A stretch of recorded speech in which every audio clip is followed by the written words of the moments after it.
ఇది వస్తుంది, అది జరగాల్సిన అవసరం ఉంది.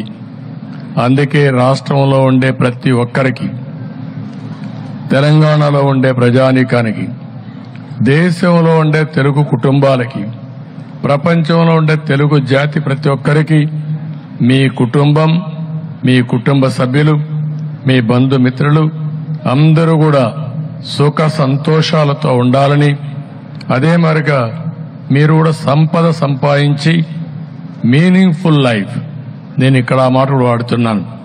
సంపద సంపాదించడం ఎంత ముఖ్యమో దాన్ని మంచి కొరకోసరం ఖర్చు పెట్టడం చాలా అవసరం.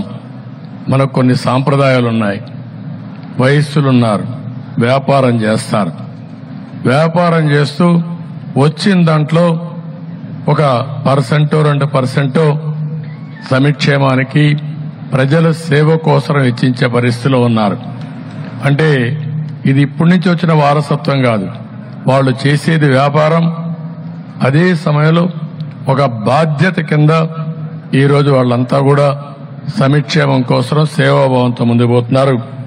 అలాంటి అలవాటు తెలుగు జాతికి రావాలని మనస్ఫూర్తిగా ఆకాంక్షిస్తున్నా. ఎందుకు ఈ మాట వాడుతున్నానంటే, ఈరోజు మనం ఎంతో డబ్బులు సంపాదిస్తున్నాం. ఎక్కడున్నా తెలుగు జాతి సంపద సంపాదించడంలో ఈరోజు తెలుగు వారికి మించిన వాళ్ళు ప్రపంచంలో ఎక్కడా లేరు. అది వచ్చింది. ప్రపంచమే హద్దుగా ముందుకు పోయే పరిస్థితికి వచ్చారు. సంపద సృష్టిస్తున్నారు, ఉపాధి కల్పిస్తున్నారు, ప్రపంచానికే సేవలు అందించే పరిస్థితి వచ్చారు. అదే సమయంలో సేవాభావం కూడా తెలుగు జాతికి అవసరం.